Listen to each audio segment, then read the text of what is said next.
नमस्कार, मैं प्रेयसी। स्वागत है आप सभी का द प्रिंट लाइन्स में। चांदनी चौक में लगी आग की घटना पर भाजपा सांसद प्रवीण खंडेलवाल का बड़ा बयान सामने आया है। सुनिए उन्होंने क्या कहा। देखिए, बार बार लगातार हम कह रहे हैं कि पिछले 10 सालों से दिल्ली सरकार और दिल्ली के मुख्यमंत्री ने इस पर ध्यान नहीं दिया। बिजली के लटके हुए तार हैं, आज तक कभी उन तारों के विषय में कभी सोचा नहीं गया। शॉर्ट सर्किट होता है, उससे आग लगती है। लगातार जितनी भी आग पिछले दिनों में लगी है, साल 2 साल में लगी है, कभी भी आप देखें तो बिजली के लटके हुए तार से लगती है। दूसरा, हमने बार बार ये कहा कि चांदनी चौक में फायर स्टेशन बनना चाहिए। जितनी डेंसिटी है चांदनी चौक की, उसमें अगर आग लगती है तो तत्काल उसको सहायता मिलनी चाहिए।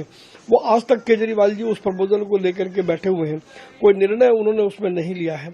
आज की इस आग से जिस बड़े पैमाने पर दुकानों को क्षति पहुंची है, बीएसईएस को और दिल्ली सरकार को, व्यापारियों को मुआवजा देना चाहिए। और वहीं दिल्ली सरकार को ये समझना चाहिए कि चांदनी चौक ऐसा इलाका है जहां घनत्व ज्यादा है।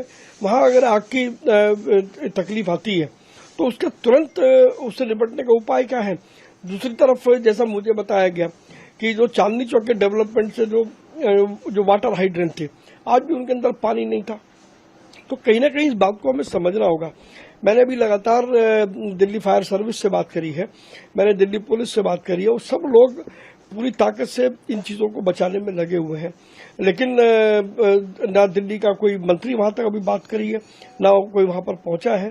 किस तरीके का शासन वो दिल्ली में कर रहे हैं। मेरी देखिए ये अच्छी बात है कि कोई कैजुअलिटी नहीं हुई है, लेकिन नुकसान बड़ा हुआ है। उस नुकसान का जिम्मेदार कौन है? जहां तक मैं समझता हूं, कहीं ना कहीं जब इसकी जांच की जाएगी तो बिजली के शॉर्ट सर्किट समझ में आना चाहिए कि वो इसका कोई ना कोई कारण रहा होगा। जैसे मैंने आपसे कहा कि जो बिजली के लटके हुए तार है, वो जान और माल दोनों के लिए बड़ा खतरा है। उस पर इतने साल हो गए, कोई स्थायी पॉलिसी उसके लिए क्यों नहीं बन रही है? और जो नुकसान हुआ है उसका मुआवजा कौन देगा? मेरे हिसाब से बीएसईएस को उसका मुआवजा देना चाहिए और दिल्ली सरकार को उसका मुआवजा देना चाहिए। ऐसे ही और भी अहम खबरों को देखने के लिए बने रहिए द प्रिंट लाइन्स के साथ।